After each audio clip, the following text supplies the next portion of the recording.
Sir Allah dan Nur Muhammad.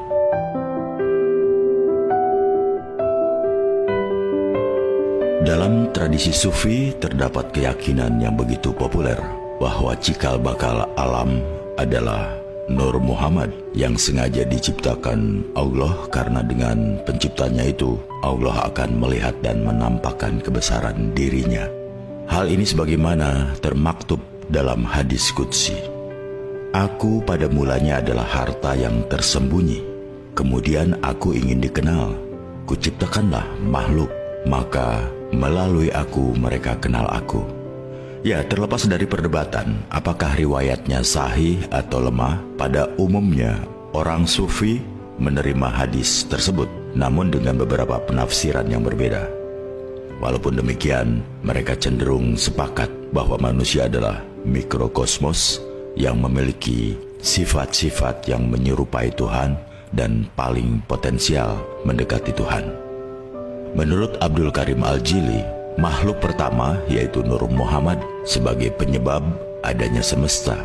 Kemudian ruh tersebut terkristal pada diri para nabi, rasul, wali, dan orang-orang salih sebagai cermin Allah yang diciptakan atas namanya dan sebagai gambaran atas nama, sifat, dan af'alnya.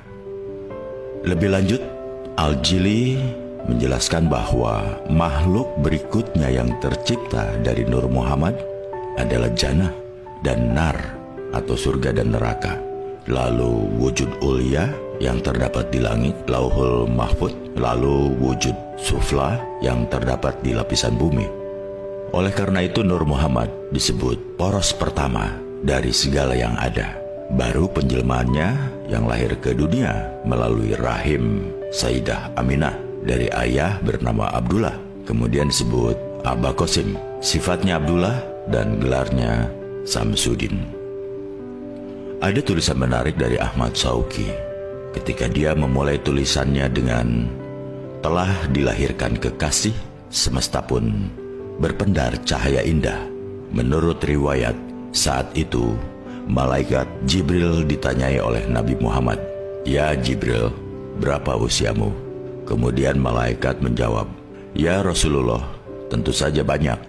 Kemudian Nabi melanjutkan, "Dengan umur sebanyak itu adakah pengalaman yang paling mengesankan?" "Wahai kekasih Allah, sungguh setiap 70.000 tahun saya melihat Nur Muhammad yang lewat di petala langit. Ia berupa cahaya yang sungguh indah mempesona. Seluruh yang ada di langit selalu sangat rindu untuk melihat cahaya tersebut. Tetapi sayang, cahaya itu hanya datang setiap 70.000 tahun sekali.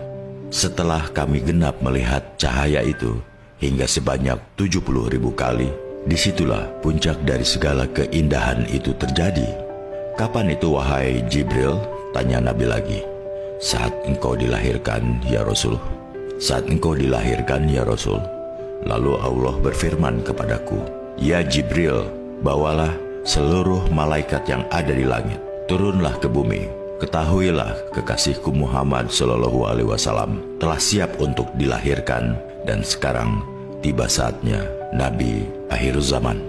Ya Jibril, serukanlah pada arwah para nabi, rasul, wali, agar berkumpul berbaris rapi, bahwa sesungguhnya kekasihku cahaya di atas cahaya, agar disambut dengan gembira. Ya Jibril, perintahkan kepada malaikat Malik agar menutup pintu neraka, dan perintahkanlah kepada malaikat Ridwan untuk membuka pintu-pintu surga, dan perintahkan agar semua bidadari bersolek memakai wangi-wangian dan mahkotanya untuk turun ke bumi menyambutnya dengan gembira. Lalu saya melihat semua bidadari itu membawa kayu gahru yang wangi dan memenuhi semesta. Semua berzikir dan bersalawat, pohon-pohon, rumput, air, dan burung-burung."